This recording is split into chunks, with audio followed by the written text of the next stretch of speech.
Uh-oh.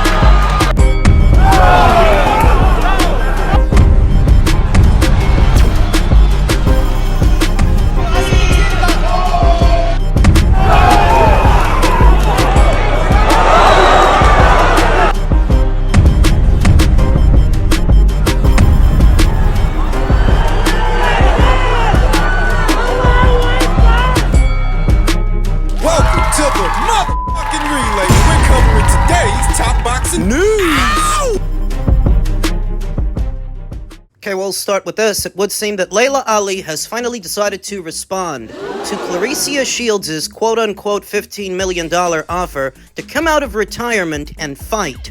To that, Laila says, nobody calls shots on me. I do things when, how, and where I like to do them. So when this first became a talking point about 6 or 7 years ago, because it's been that long, I never expected Laila to come out of retirement. She had already been retired for years, and that was 6 years ago, so that 6 years later, when Claressa persists... I really didn't expect Laila to come out of retirement. The resident agents of the absurd are trying to frame it as if Laila's been sitting around talking shit about Claressa and talking down Claressa all this time, when that's not even how it happened, but that's how they present it to justify Claressa pursuing an already retired fighter that was retired for years before Claressa even went pro. Hell, before Claressa even won her 2 gold medals. Laila was out of the game. These are the kind of people that are less concerned with the facts of the matter and how absurd all of this looks outside looking in, and more concerned with trying to get on Claressa's good side. Bunch of sycophants. Because this never started with Laila Ali saying something about Claressa. Claressa specifically, all she said was she didn't see any reason to come out of retirement. She didn't see anybody out there, and those comments are from over 6 years ago. Claressa chose to take offense, and Claressa has been the one fanning that flame ever since. All while co-opting the name of Laila Ali's late great father, Muhammad Ali, often referred to as the GOAT. Claressa wants to be known as the GWOAT. What does she think? She's original because she added a W? So the sycophants are now saying that Laila Ali is ducking Claressa Shields. I don't know how you can duck somebody when you haven't boxed in close to 20 years. It's not like Laila Ali all of a sudden decided to retire, decided to abscond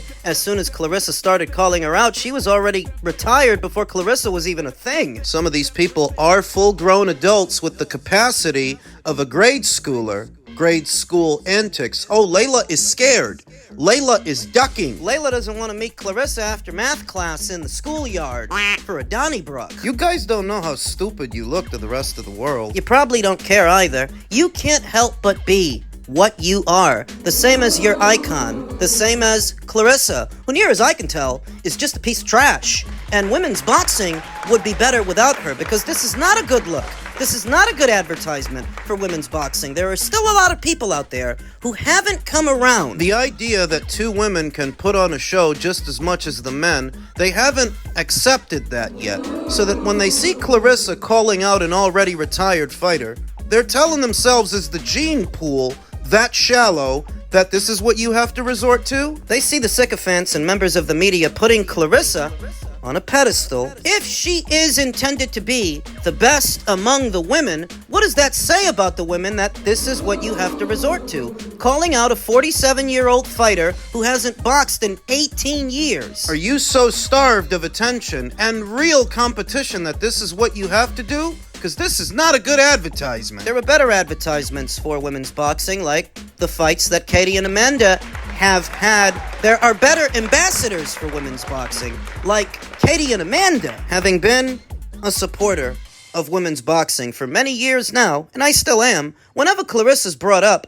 I get secondhand embarrassment because I know there are still a lot of people that haven't come around to liking women's boxing, and she's not helping it. She's an embarrassment. You're saying that for fighting the likes of Vanessa Joanese, a 42-year-old Danielle Perkins in her 5 fights, and Lonnie Daniels, this makes her the greatest woman of all time? This has gotta be a joke. That she's won so many medals in so many weight classes, most of which were vacant, most of which she didn't actually have to beat a champion in order to be a champion. A lot of those belts, nobody was even holding them. I know, because I watched, but for a lot of years, decided to jump on this bandwagon. What motivates it has very little to do with boxing, actual boxing, and that's why she's not a good ambassador for the sport. She's not a good advertisement. It's embarrassing. It's absurd. I mean, if Jake Paul was vilified for fighting today's Mike Tyson, what does it say about Claressa for trying to fight today's Laila Ali? She's actually been out longer than Mike Tyson was when he fought Jake Paul. Mike had at least seen action 5 or 6 years prior in the Roy Jones Jr. exhibition of 2020. Layla's been out longer than that. So how is what Jake Paul did bad, but what Claressa is currently doing, oh, that's good. That's fine. She's the GOAT. She's a jackass is what she is, and you can't make it make sense because it doesn't make sense. It's a brazen double standard. It's the only kind of standard these people have. Women's boxing would be better off if Claressa just went off with Papoose and squeezed out a couple of kids. Go on, go away. Why don't you get the hell out of here? Take your dumbass fans with you, because underneath it all, it's not boxing you're supporting. What about boxing? What about sport? And what is sporting when you're calling out a fighter who's been retired for almost 20 years. Elsewhere in the world of boxing, Ashton Silva took to his social media and actually addressed me. He said, I just watched Ring IQ Boxing Talk's video on YouTube. I saw them speak on my situation without actually knowing anything about it. If they read my tweets, they'd know the full story. I did read your tweets, and I literally posted them in the video that you claim to have watched. Didn't you see him? I make it a point to get both sides of the story. Ashton continued.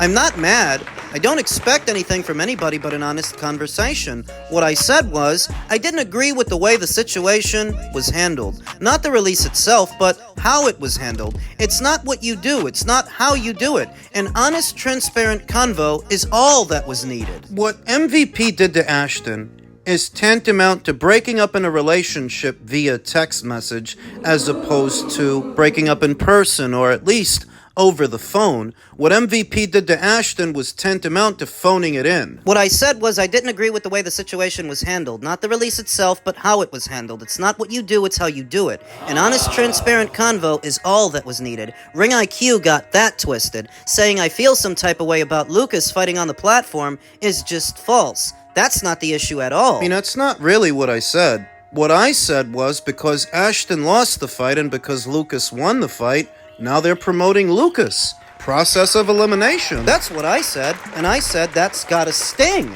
That you wanted a rematch with Lucas, and instead of getting a rematch with Lucas, they're promoting his fight with somebody else, and they've jettisoned you. That's gotta sting. I told the truth. I said a rematch was promised, and a few other things. If it's business, then call it what it is, and be straight about it. Just because other companies move like that doesn't mean it's right. And just because I chose to speak up doesn't mean I'm bitter. Context matters. Truth matters. Always. And let's be clear, this is not MVP versus H20. That's not what this is and never has been. I remember when Gabe Flores lost to Luis Lopez. Shortly after that, he was jettisoned from Top Rank. Josue Vargas, he lost the fight to Jose Zepeda, then another guy. They gave him the boot too. They gave Elvis Rodriguez the boot after he lost to Kenny Sims. What I'm getting at is, this is the industry standard. This is not uncommon. And Ashton says that just because other promoters do it doesn't make it right, where right and wrong don't even come into it. It's business at the end of the day. It's not personal. It's just business. MVP, like any other well-to-do promotional outfit, has to periodically thin out the herd, skim off the excess off the top to make room for new talent. And they are doing that. And I don't expect Ashton to be happy about that. There's no nice way to say we're letting you go, we're cutting you loose, and we gotta go in different directions. He wanted something more personable. Want doesn't always get. That's a fact of life. You're finding that out, Ashton. You're finding that out. It's the truth. But it's not the end of the world. There are still opportunities out there for Ashton Silva. That doesn't make him a bad fighter because he lost one fight early in his career. Lots of guys. That's happened to lots of guys. It happened to Bernard Hopkins. It happened to Juan Manuel Marquez. It happened to Henry Armstrong. And in many instances, it's actually better to lose early in your career because it makes you better. It can be a blessing in disguise. So many fighters, they go through the bring-along process, they win the fights they're supposed to win, and they end up thinking that they're invincible, so that when they lose later on, they really can't recover. Mentally, they can't handle it because they drunk their own Kool-Aid. Whereas a fighter who loses early on is forced to make improvements early on. Forced to face the reality that they're not invincible, they can be gotten to, and if they want to make it, they need to get better. It can be a blessing in disguise. It can be a blessing for Ashton Silva. There are still areas of opportunity out there, even if it's not with MVP. There still is Salida Promotions, 360 Promotions with Tom Loeffler, Pro Box, they do a lot of shows. What Ashton needs more than anything right now is activity. He needs to get active and put distance between himself and that loss to Lucas Badi. Now, maybe those smaller promotional outfits don't operate on the same scale as an MVP. They're not as high profile, but they can provide him the opportunity to stay active, rebuild, and regroup. You know, he's supposed to be fighting in bring-along fights anyway. That's what he needs right now. More bring-along. It's not the end of the world because he lost to Lucas Badi. Far from it. Though addressing the portion of this comment that is addressed to me, you say that you weren't expecting anything from them, but you clearly were. You expected better. so you're disappointed. You say that you're not bitter, but I never used the word bitter. I'd say you're more disappointed than bitter about it. Because if you weren't disappointed, you wouldn't have been talking about it for the last 2 days. You wouldn't be watching videos that I made to see what I think. What I said in those videos wasn't said out of malice or malicious intent. I looked at both sides. I came to the determination there are no bad guys here. It's just an occupational hazard. You win some, you lose some, and sometimes when you lose some, these things happen. Men's junior middleweight news. Bakram Murtazaliev versus Erickson Lubin IBF title fight heads to August 19th, purse bid. The good news for Bakram Murtazaliev is that he's finally found a divisional rival willing to get in the ring with him. The bad news is that he's yet to find a promoter interested in the matchup. Boxing Scene has confirmed that an August 19th purse bid hearing has been assigned for Murtazaliev's IBF-ordered mandatory junior middleweight title defense against Erickson Lubricant.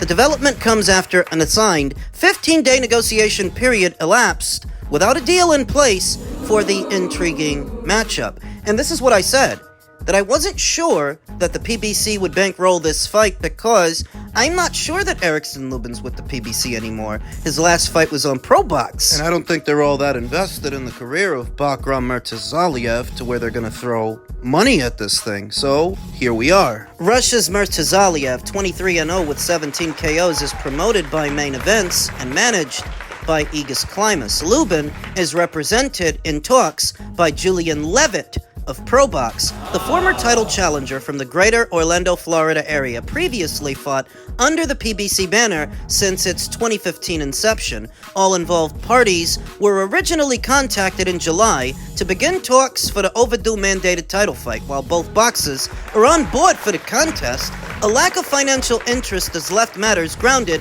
pending the results of the forthcoming purse bid. And I wouldn't be surprised if by the time this video is uploaded, maybe Turkey picks it up. I mean, he's the only guy that I can think of that might be willing to throw some money at this thing to where it's really no expense to him.